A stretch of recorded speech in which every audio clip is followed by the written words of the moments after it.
나무 묘호랭개교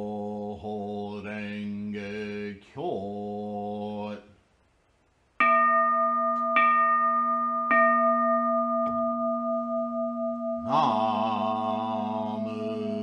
묘호랭개교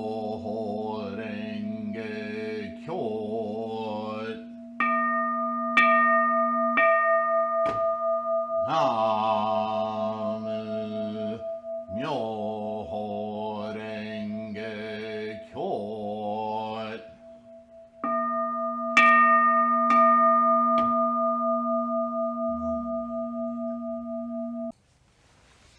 Hello, everyone. Namo Myoho Renge-kyo. Thank you for being here. Thank you for your practice. Deeply grateful for your participation, your support of the Sangha here. And in that vein, please continue to like, subscribe, especially. It really helps the algorithms. Those seem to be our modern deities, algorithms. Sorry, I just thought it was funny. Anyway, the rain and weird weather continues here in Mississippi. And so that means the room is darker.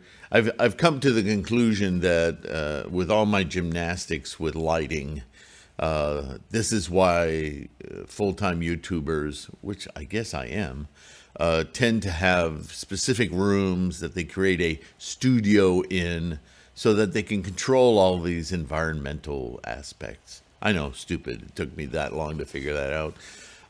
And I'm in a very large room, which is my teaching space, my school here in Mississippi, with two 12-foot square doors on either side that let in a lot of light. That means the room lighting changes, and therefore the lighting for me here in this spot is affected. So anyway, enough of that. You don't need to know about that. So I got an email, and I get emails of this sort regularly. And so I wanted to address what is, I don't know, it's funny how language, as many words as we have for things, does such a poor job of identifying for each and every sentient mind the same thing. But it was interesting. I hadn't heard this particular word before, asking if fatigue was included under the umbrella of suffering or really stress and anxiety that Buddhism was created to emancipate us from. And, right away, I have to ask, I understand the question. I understand I think I understand the question. But, fatigue, what is fatigue?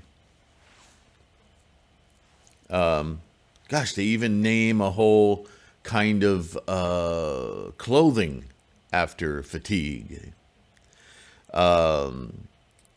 But, you can have physical, emotional, mind, organ fatigue. There's all different kinds of fatigue, yeah? So, what is included and what isn't included in Buddhism? And the only exception I could think of is that there's quite a natural bodily, maybe even mental fatigue from high exertion.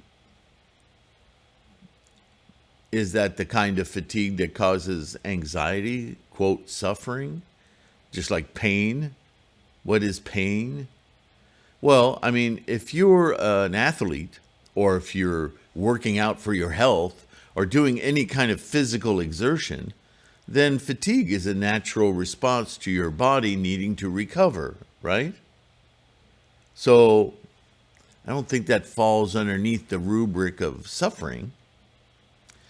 Maybe you're pushing yourself too hard. Maybe you're in school and or a legal or doctor and the amount of reading you have to do and ingesting information completely, takes every ounce of energy out of you. Yeah, that's fatigue too, but is that suffering? You're choosing to do that, but then again, in Buddhism, we're choosing to do everything, right? So it's an odd word, fatigue, to try to nail down. You have to understand that what Buddhism is about is our tendency to be to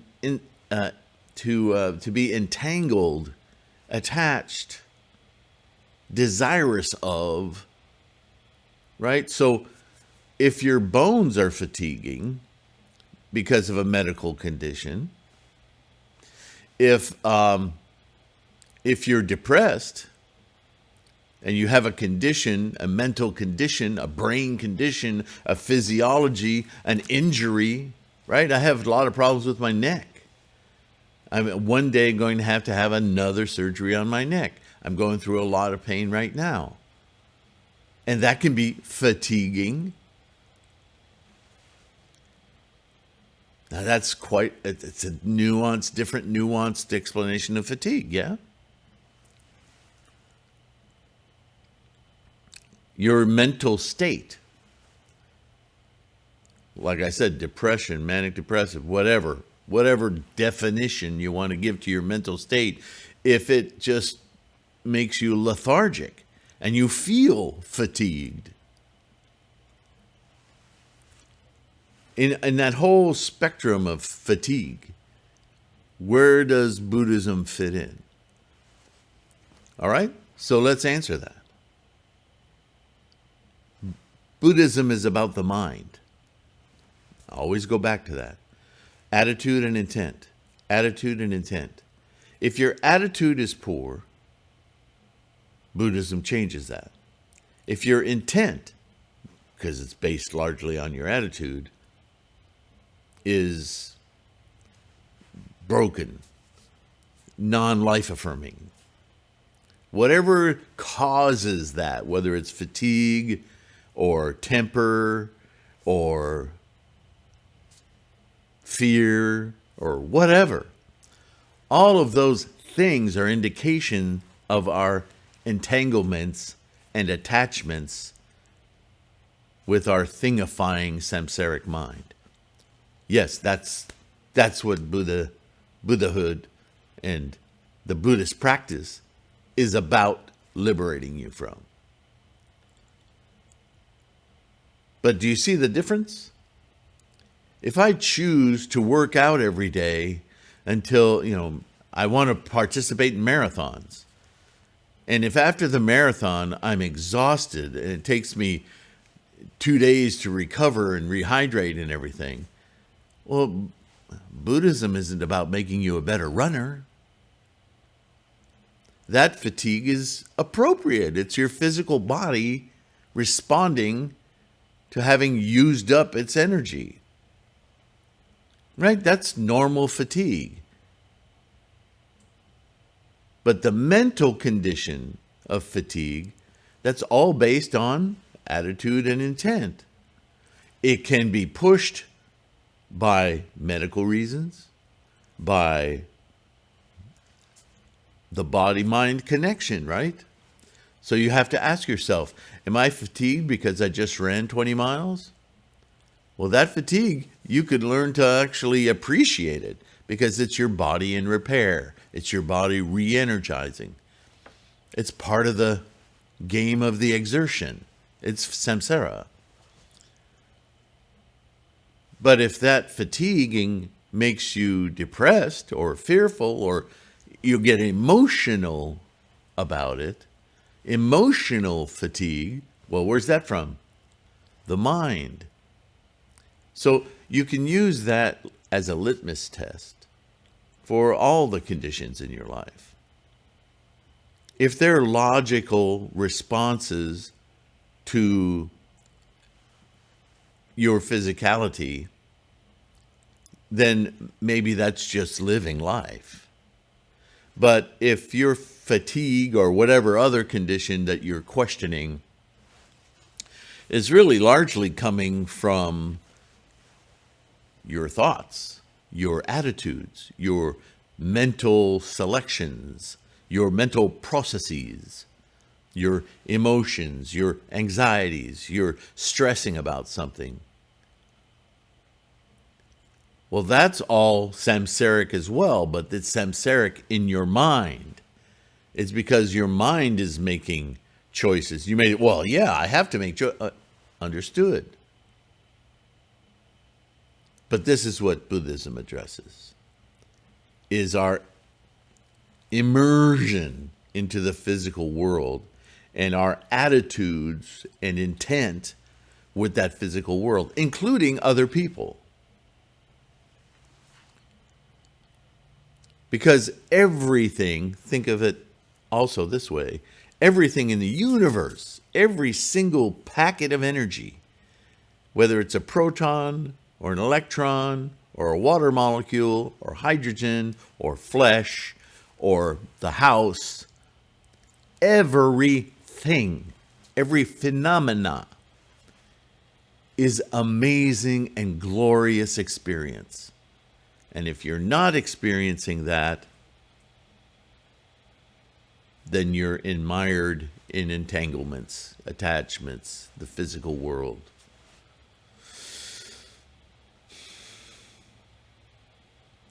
And we're not trying to get rid of the physical world. Again, I have to caution.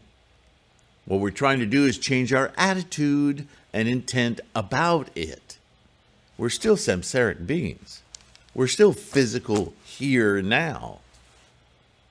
But how we consider this experience of here and now, that's up to our minds. And Buddhism says you can free yourself from all that stress and anxiety about your thoughts, about what you perceive, and change your perceptive filters, just like a cameraman puts, polarizing filters or red, whatever, in front of a camera lens. You can take your camera lens of a mind and let it see everything in perfect exposure, shutter speed, ISO, all of it, and just have a perfect understanding of the way everything just works, the way it's happening. Even if it's happening in what you might otherwise call a negative way, there is beauty in that because it is happening. But if I get hung up on, is that bad? How bad is it? Does that affect me? Does that make me bad? Is it badness I have to swallow? Well, now you're in entanglements. And you don't have to think that way. That brings you down. And when it brings you down, you might experience something you call fatigue. I'm so tired of this. Well, so don't do that, right? It's like the old joke. Guy goes to the doctor, says, doctor, it hurts when I do this. And the doctor says, well, stop doing that. I mean, we've made it a joke, but the reality of it is there's a lot of truth to that. Except we're not talking about our shoulder. We're talking about our sentient mind. Does that make sense? I mean, we have a lot of words to describe stuff, but at some point we have to decide. Am I a victim or am I in control here? Are the monkeys driving the bus or am I silencing the monkeys and taking the wheel? That's what Buddhism is about. If you get in a car accident and you'll get injured, that's real stuff.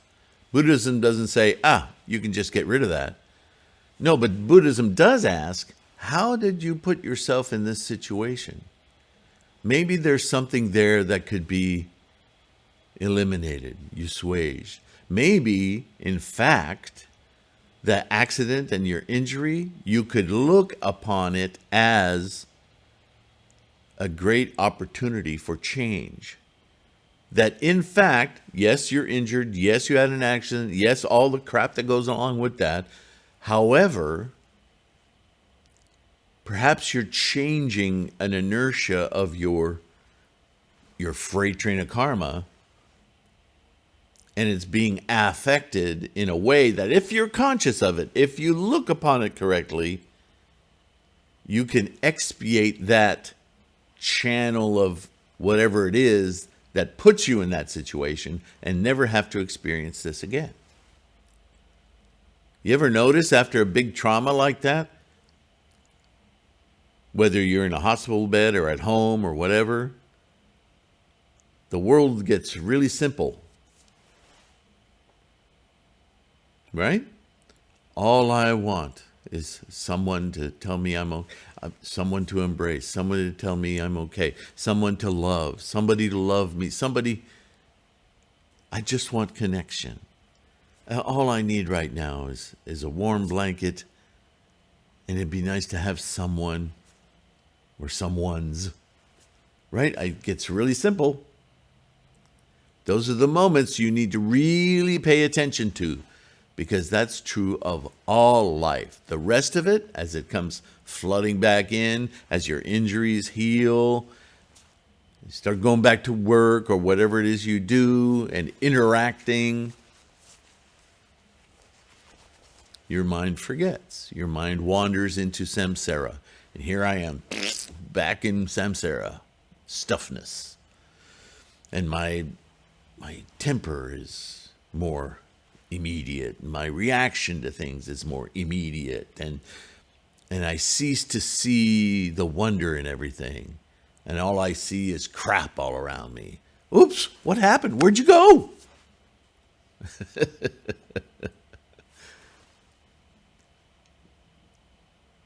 That's the better question. It's hard to stay in that, you might say, humble state of mind. But see, Buddhism doesn't just want you to be a humble lump of appreciation. Buddhism says, be humble about the grandeur and the amazement, the overwhelming amazement of this huge process we call life. Because it's not just you and your little person. You and your little person are completely engaged in life, the expression of life, and more importantly, the witnessing of it. Only our sentient minds can do that. That's, what's the word I recently saw this word? Oh, gobsmacked. I've always wondered what a gob is. And why is it smacking me? Oh, man. Life is amazing. No time for fatigue. So anyway, good question. An opportunity to talk, once again, delineate with more words what it is we're trying to achieve with our Buddhist practice, right? We want to engage with the world the way we always engage with the world, but we want to experience that engagement as a wonderful, amazing opportunity with its wonderful surprises as well as its not so wonderful surprises, because all of it is the process. And the not wonderful surprises are learning opportunities, ways of seeing, like when your foot keeps hurting you and you keep feeling like you have a rock bruise or something on your foot. And then finally you get frustrated enough, you take your shoe off and you look at it and here's a nail poking through your shoe. Oh, had I not felt that problem, had I not had the nervous system to feel that nail poking through the shoe, I could have actually had very serious injury over time had I not had these warning signals. And now look what I've discovered. Silly nail. Which speaks to the shoe material, where I walk in those shoes. What was I thinking walking through a construction site with these sandals? That was imprudent of me. That was unawareness of me because I'm driven by the monkeys and I'm not thinking completely about what I'm doing. Buddhism wants to solve that problem. Yeah? All right, enough on fatigue and all of that. Yeah, I think we'll just cut this off as a short little Q&A video. Thank you for asking the questions. Remember, you don't have to use the comments to ask these kind of questions. The comments are really for the Sangha. So if you have like these questions, they may seem personal, or you may want to keep it, just between you and I. Use my email, tlksylvain@gmail.com, and I will respond directly to you. And sometimes your questions will be so good, I have to make a video about it because I know other people are asking similar questions or wanting to. It's a teaching moment, right? So I won't call you out by name unless you don't have a problem with that. But it's a general teaching, right? What I said doesn't just apply to the person who emailed me. It applies to many of us. Oh, I hadn't thought about it that way. Terrific. Namo Myoho Renge Kyo. Thank you for being here. Thank you for watching. Don't forget you can download the podcasts for oral listening, in the car or whatever. And just take care of your health. Be kind to yourself. Right? And I'll see you in the next one. Bye for now.